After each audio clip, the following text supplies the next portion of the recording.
Good afternoon, everybody. I'm wondering if you can hear me. Yes. All right, sounds good. Welcome to the Reflective Practice webinar. My name is Michelle Imicus. I will be your presenter for this webinar. I know previously Monique had been doing the webinars for us. However, she is under the weather today, so we did a quick switch. So we're going to take a moment and wish Monique well.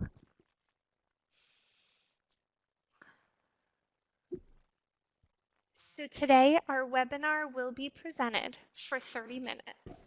There's going to be opportunities for you to actively contribute your ideas and give feedback as available. Just note that this webinar is being recorded and it will be available in the upcoming days to view on the Institute's webpage. This particular webinar is going to view reflective practice from a teacher's perspective. Also, at the end of this webinar, there is a question and answer session where you will have an opportunity to ask any questions you might have. So let's get started.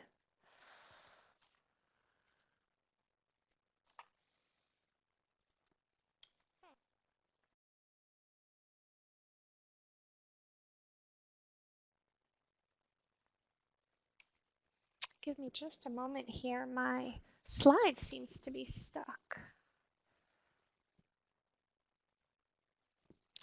Thank you, Marilise. So let's look at our video conferencing features and your Adobe Connect screen. So the toolbar is located at the top of your screen, and you're going to see a little person with a raised hand. That's your status tool. You can click on it to see options, such as make your speakers louder, make your speakers softer, and then if you would like to give me a round of applause, that would be fabulous. On the bottom right-hand side, you have a chat pod, which you can use to communicate with the rest of the participants.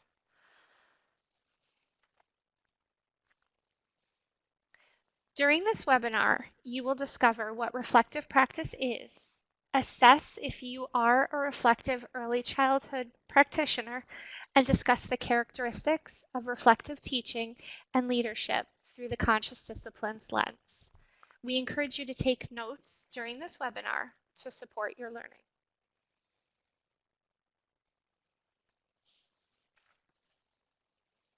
Let's take a moment to think about what reflection is. If you could just take a quick minute and type for me in the chat pod, what do you envision reflection to be?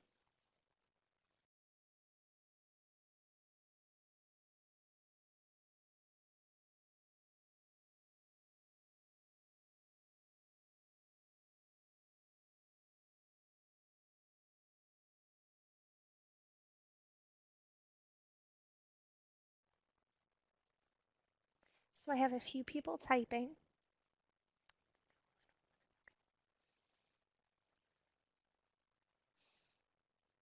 Oh, Dallas, I see that you're telling me that you have some teachers with you with connection problems. That's okay. Tell them we'll welcome them when they make it here.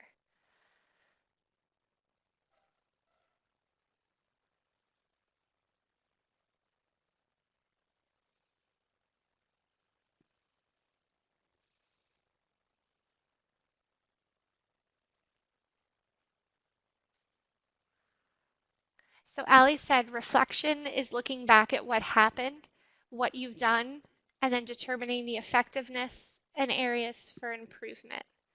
I couldn't have said it better myself. Mary, I can see you typing also.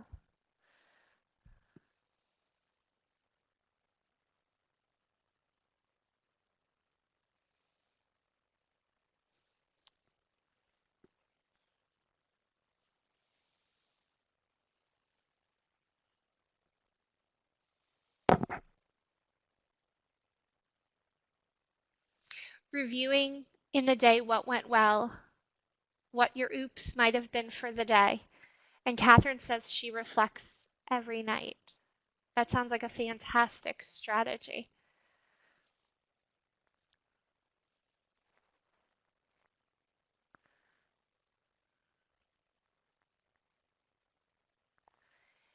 Within reflection, you also could include talking about an event. So having a conversation with a colleague, maybe a co-teacher, about something that went really well or something you may have struggled with.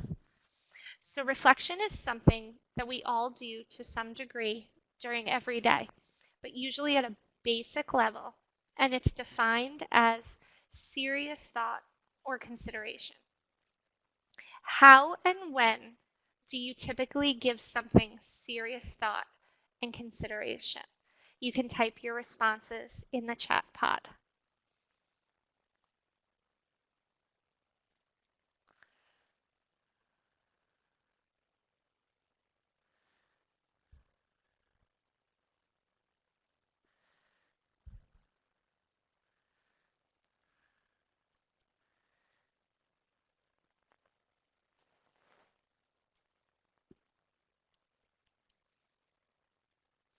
I can see a few people are typing.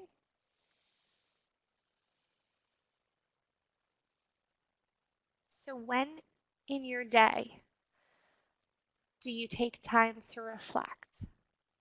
So Mary's saying that Catherine said that when she's been affected by an intense emotion, that's when she takes some time to reflect. I know for myself, it's often in the car on the way home. I usually go through my day, the highs and the lows. Oh, Dallas said usually at the bad times, when it's time to sleep or when she's driving. There's nothing like a 2 o'clock in the morning reflection session, oh, Dallas.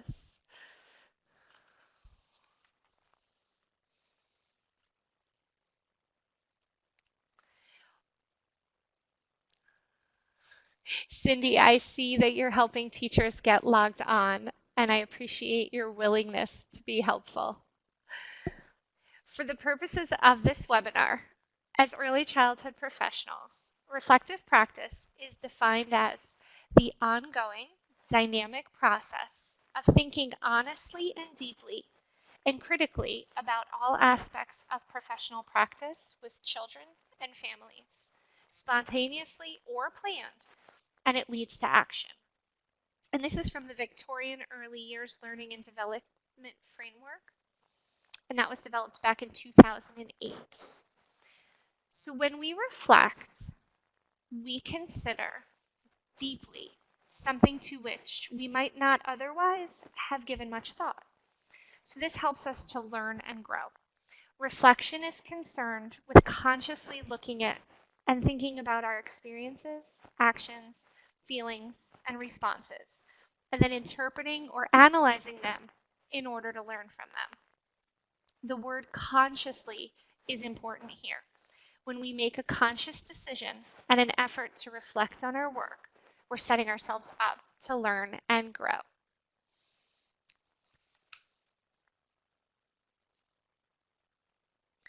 So let's talk about some characteristics of reflective teachers. How do you know if you're a reflective teacher? And what does being a reflective teacher really mean? So some general characteristics, of reflective teachers. Ask themselves questions. They have a willingness to examine their own interactions with children and their values in order to put children first. They consider children's perspectives. So teaching has to be about the children. We're here for them. They are not here for us. We are engaged in a parallel process with them, and they are our partners in learning. They are also eager to gain more perspective. You have to want to be a better teacher to be a reflective teacher. This entails the realization that you don't necessarily have all the answers, and you're willing to both share your experiences and ask for help and insight on your journey. Looking for details. This requires observing children more carefully and objectively than ever before. Small little details can lead to big insights and big changes. And then examining the environment. Just because it's set up the right way doesn't mean it should be excluded from examination in certain instances. And then reflective teachers are fully engaged. Children's authentic, meaningful, joyful learning is the focus of your practice, rather than just paperwork and assessments. So take a moment to think about the characteristics that I just explained, and think about which one might seem to fit you best and why. And if you're willing, please share your responses in the chat pod.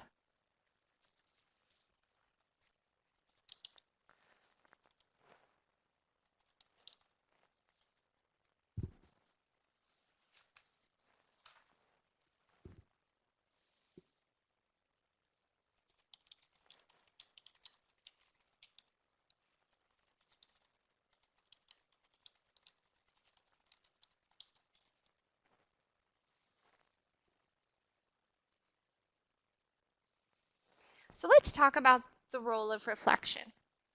Reflection is central to using the conscious discipline tools and to understanding and improving your classroom and center practices, embedded into all parts of a routine, a cycle of observation and feedback in which the CDAP members participate.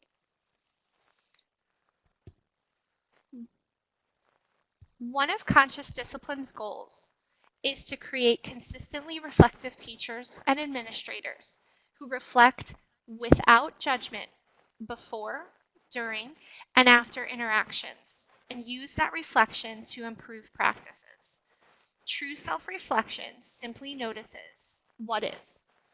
When we reflect on our classroom or center practices, this means objectively noticing what is happening or what has happened, similar to how we are taught to observe children without labeling, without making assumptions, and without judging something as good or bad, right or wrong.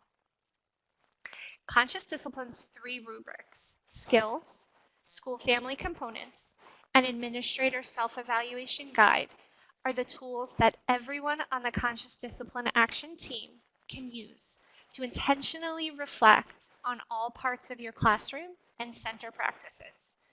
The conscious discipline rubrics support reflection with detailed descriptions of what implementation of the skills, routines, rituals, and structures look like and sound like in your classroom or center.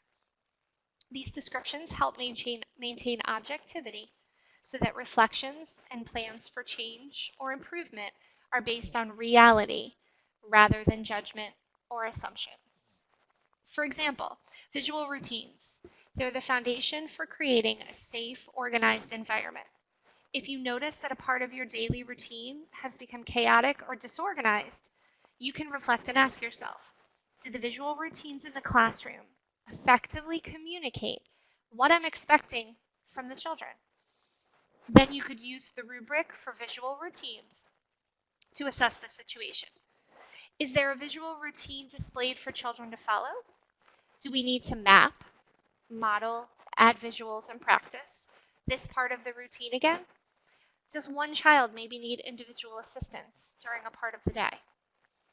The rubrics are also used to choose a focus or an observation goal for the director and/or IE partner when they come for a classroom visit. What element of conscious discipline implementation would you like for them to pay special attention to as they come to observe and interact? After a classroom visit, the post-observation discussion starts with noticing. Teachers reflect upon or notice what they feel went well during the observation visit related to their chosen goal or focus, and then the observer takes notes on the teacher's reflection. Then the observer does the same, reflecting on the positives she or he noticed related to the goal and writing them down. After noticing, your discussion shifts to the teach, add, grow portion. It supports focus of on areas of excellence in conscious discipline to build upon and pay forward to other areas, and areas of progress that are approaching excellence, areas of challenge that need support for growth are all discussed. The teach item is a skill or a structure which a teacher clearly scores at a level 4 on the rubric. Teach asks teachers to be willing to pay it forward, teaching this strength to someone else in the program, possibly another teacher who has that same skill or structure as an add or a grow. So the add item is then one skill or structure that the teacher feels ready to add to, extend to, or go deeper with to move to their next level of conscious discipline implementation. So this would be a skill or structure that you're currently scoring a 2 or a 3 on the rubric, and you just need a little extra focus or some extra resources to reach a level 3 or a 4. And then the grow item. That's where you discuss a particular area of challenge in conscious discipline. So likely you're scoring a 1 or a 2 on the corresponding rubric. You would then decide as the teacher which skill or structure you feel ready to make a commitment to learn to bring to the next level. So the process of growing may require additional reading, additional training, routine observations, mentorship from someone who possibly have this item as a strength or a teach item.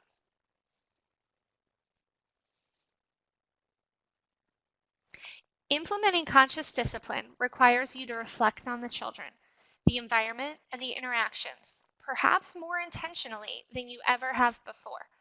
This means, for example, taking a few minutes at a quiet time, like nap time, to mentally review your day and ask yourself questions about what went well, what did not, and planning for later or tomorrow.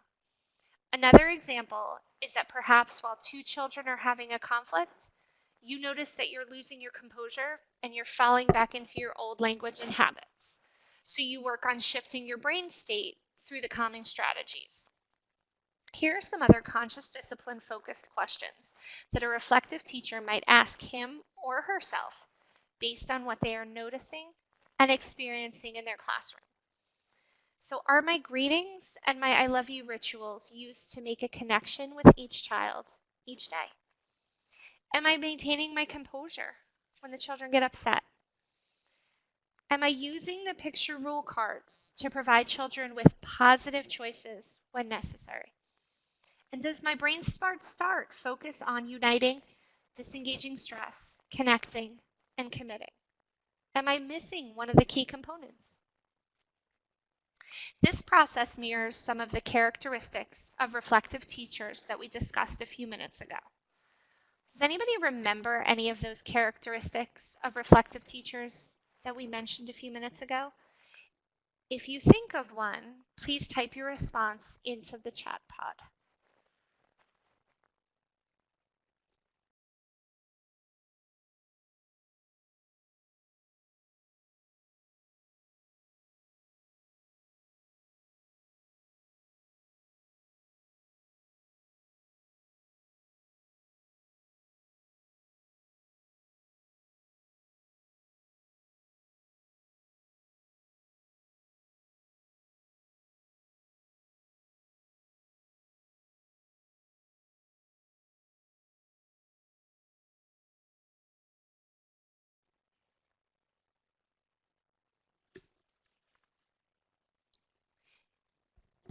Since some of the teachers joined us a little bit late, I'm going to go back and briefly review some of these characteristics of reflective teachers.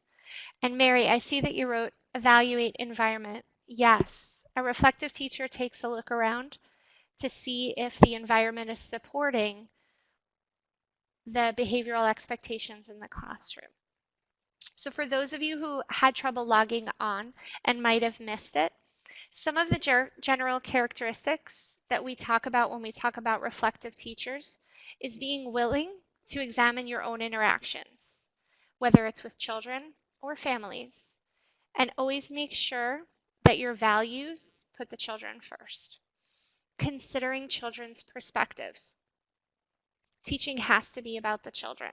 So when you make your decisions in your classroom, are you considering the children's perspectives? Being eager to gain more perspective. You have to want to be a better teacher. So that means coming to the realization that you may not have all the answers, but you are willing to ask for support and help in order to find those answers. Looking for details. A reflective teacher will look at things very closely, probably closer than you ever have before, to see what things you can learn and what is being communicated to you throughout the day. And then, as Mary mentioned, examining the environment. Just because your classroom is set up pretty doesn't mean that it may not play an effect into the behaviors that you're seeing in your classroom.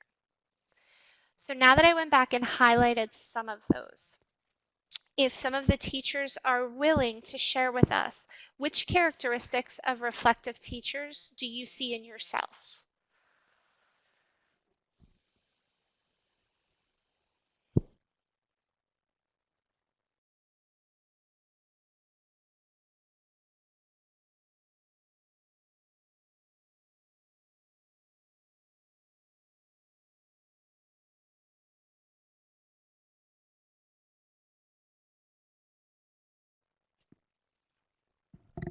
So I'm going to go ahead and assume that you are taken by the concept of reflective teachers and you're quietly reflecting on what type of reflective teacher you may be. So far in your conscious discipline journey, you have interacted with the rubrics. And so I'm just wondering, how have the rubrics helped you so far in reflecting on your practice? And how has the rubrics helped you to make changes or improvement? If you could type your responses into the chat pod.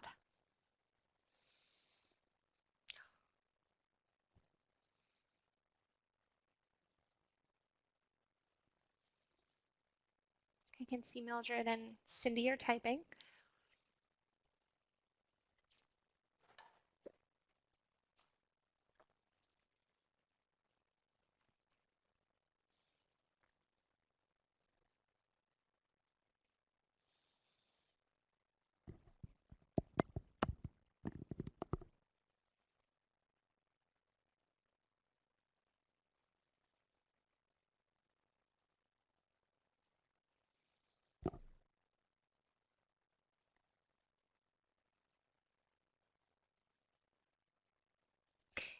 Zandra, glad you made it. So it helps you to see where you're at and what you need to do to make it better. So what I'm hearing you say is it sort of helps you create a plan.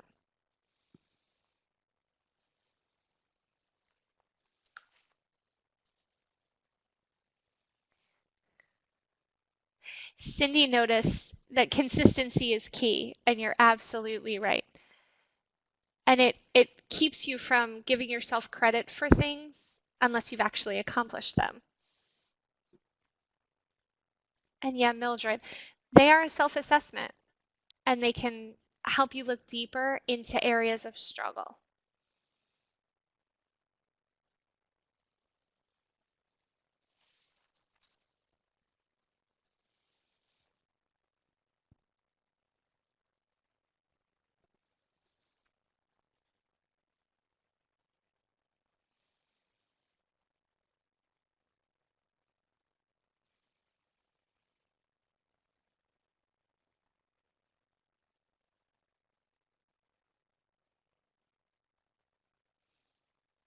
Allie said it helps her to stay focused. Yes, I can see that.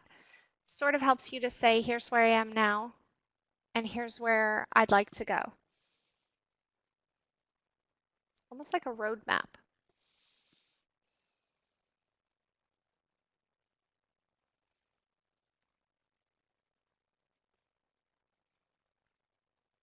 I can see a few more people are typing. Carla said it's a goal setter. Yes. And I think it helps you understand the small steps that you need to take in order to accomplish the goal.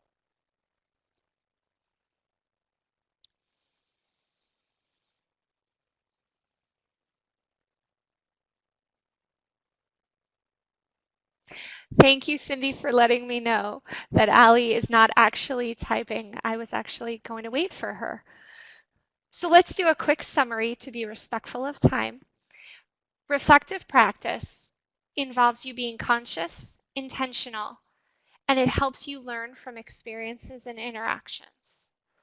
And then using that conscious discipline rubric and the noticing and the tag forms supports consistent, non-judgmental reflection. And that successful reflective practice leads to action and improvement. So what is the next step? If you as a teacher are interested in developing your reflective skills and becoming a better early childhood professional, we actually have a training available for you to take. HEO 0243, Improve Teaching Practices Through Reflection. This training is offered by the Institute of Excellence in Early Care and Education here at Palm Beach State College. As a reminder, the Institute of Excellence in Early Care and Education, we have some online learning supports available to you, as well as Palm Beach County's child care workforce. So we have our YouTube channel, and that hosts our learning objects and tutorials and can be used as a preview to some of our courses to review some concepts and improve your teaching practices. You can click subscribe on your YouTube channel by visiting the web address that you see on the screen. Our Pinterest page provides you with course previews, refreshers on concepts, as well as ideas for teaching strategies, lessons, activities, classroom decor, classroom management, and actually helps you with implementation of any of the things that you might be interested in seeing. Please follow our Pinterest page, and you can visit it on the web address that you see on your screen. And then our Facebook and our Twitter. They provide up-to-date information about available courses, information sessions, Seek Scholarship, deadlines, institute updates, as well as local and regional news relevant to the early childhood field. And you can like our Facebook page by visiting the web address on your screen, and you can follow us on Twitter using the web address that you see on the screen.